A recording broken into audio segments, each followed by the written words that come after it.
Hello and welcome back to my channel. This is Anil. You are watching Chemistry Special Batch.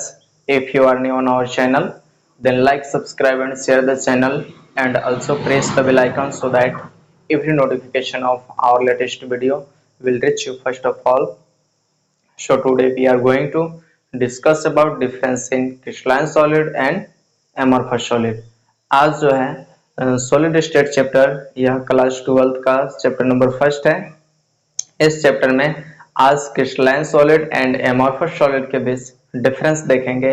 सो देखा जाए इसमें क्या क्या जो है दोनों के मध्य में अंतर है। तो सबसे पहले यहाँ पर क्रिस्टलाइन सॉलिड में इनमें अवयवी कणों का क्रम नियमित होता है। यहाँ पर बताया जा रहा है कि जो क्रिस्टलीय ठोस होते हैं उनमें अवयवी कणों का जो क्रम होता है वो निश्चित होता है, जबकि अक्रिस्टलीय ठोस में इनमें अवयवी कणों का क्रम अनियमित होता है। इनमें जो कंस्टिट्यूएंट्स पार्टिकल होते हैं उनका क्रम अनियमित होता है, नियमित नहीं होता है। फिर नेक्स्ट, क्रिस्टलीय ठोस में इनका ज्यामिति निश्चित होता है। जो क्रिस्टलीय ठोस होते हैं उनका ज्यामिति निश्चित होता है, इनका आकार आकृति निश्चित होता है, जबकि अक्रिस्टलीय ठोस में ज्यामिति निश्चित नहीं होता है, इनका आकार आकृति निश्चित नहीं होता है। इसलिए यहाँ पर लिखा हुआ है कि इनका ज्यामिति निश्चित नहीं होता है। फिर नेक्स्ट हम देखेंगे यहाँ पर क्रिस्टलीय ठोस में इनका गलनांक एवं क्वथनांक निश्चित होते हैं। जो क्रिस्टलीय ठोस होते हैं उनका गलनांक और क्वथनांक यानी बॉइलिंग पॉइंट और मेल्टिंग पॉइंट दोनों जो है निश्चित होता है, जबकि अक्रिस्टलीय ठोस में इनका गलनांक एवं क्वथनांक अनिश्चित होते हैं। यानी जो बॉइलिंग पॉइंट होता है और मेल्टिंग पॉइंट होता है वो अनिश्चित होते हैं, निश्चित नहीं होते हैं। अब यहाँ पर जो क्रिस्टलीय ठोस होता है उन्हें विषमदैशिक कहते हैं, या इसलिए यहाँ पे लिखा हुआ है कि ये विषमदैशिक होते हैं, जबकि अक्रिस्टलीय ठोस को लिखा हुआ है कि ये समदैशिक होते हैं। यानी यहाँ पर जो है विषमदैशिक होने का मतलब ये है कि कोई भी आपके पास क्रिस्टल है और उस क्रिस्टल में कोई भी भौतिक प्रक्रम करते हैं, जैसे कोई प्रकाश की किरण को आप किसी क्रिस्टल से गुजारते हैं तो गुजारने के बाद जो हमारा निर्गत प्रकाश की किरण होगी वो क्रिस्टल के विभिन्न दिशाओं से होकर गुजरेगी, इसलिए इसे कहा जाता है विषमदैशिक। जबकि अक्रिस्टलीय ठोस में जब हम प्रकाश की किरण को गुजारते हैं तो वह समान दिशाओं में समान रूप से निर्गत होती है, सभी दिशाओं में वो समान रूप से ही निर्गत होती है, उसकी मात्रा समान होती है, इसलिए उसे कहा जाता है समदैशिक। फिर आगे है,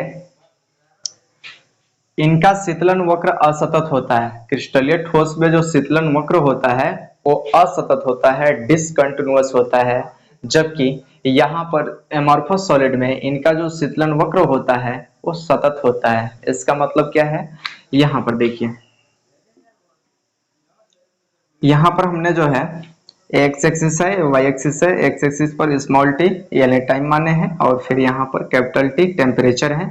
यहाँ पर कोई हमारे पास ठोस है और वह धीरे धीरे ठंडा हो रहा है और यह कुछ समय जो है थोड़ा ठंडा होकर के कुछ समय के लिए यह विशेष मेल्टिंग पॉइंट और बॉइलिंग पॉइंट पर रुक जाता है, फिर धीरे धीरे ठंडा होने लगता है, फिर कुछ क्षण के लिए रुक जाता है मेल्टिंग पॉइंट और बॉइलिंग पॉइंट के लिए और फिर ऐसे धीरे से ठंडा हो जाता है। इसलिए इसका कर्व कैसा बन रहा है, असतत बन रहा है, डिसकंटिन्यूअस बन रहा है। इसलिए हम इसे क्या कहते हैं कि इनका शीतलन वक्र असतत होता है, जबकि यहाँ पर इनमें शीतलन वक्र जो होता है वो सतत होता है। तो यहाँ पर हमारा स्मॉल टी टाइम है और कैपिटल टी टेम्परेचर है। यहाँ पर कोई ठोस है और यह ठोस जो है सतत रूप से ठंडा हो रहा है, लगातार ठंडा हो रहा है, यह कहीं पर रुक नहीं रहा है, इसलिए इसका जो कर्व बन रहा है ना वो सतत बन रहा है, कंटिन्यूअस बन रहा है। इसलिए हम इसे क्या कहेंगे कि जो अक्रिस्टलीय ठोस होते हैं उनका जो है शीतलन वक्र सतत होता है।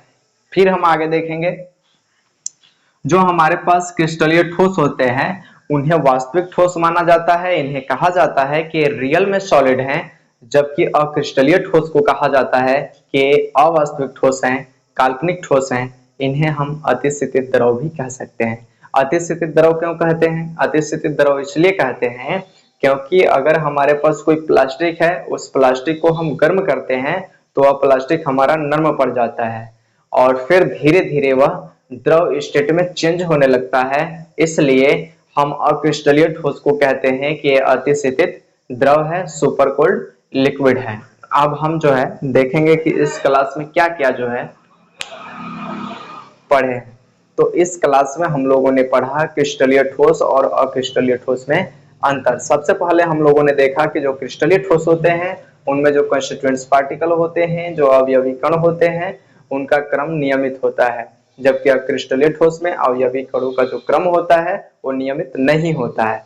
फिर दूसरे में देखा कि जो क्रिस्टलीय ठोस होते हैं उनका ज्यामिति निश्चित होता है, आकार आकृति निश्चित होता है, जबकि अक्रिस्टलीय ठोस में ज्यामिति निश्चित नहीं होता है, यानी उनका आकार और आकृति निश्चित नहीं होता है। फिर तीसरे में हम लोगों ने देखा कि जो क्रिस्टलीय ठोस होते हैं उनका गलनांक और क्वथनांक निश्चित होते हैं, जबकि अक्रिस्टलीय ठोस का गलनांक और क्वथनांक निश्चित नहीं होते हैं।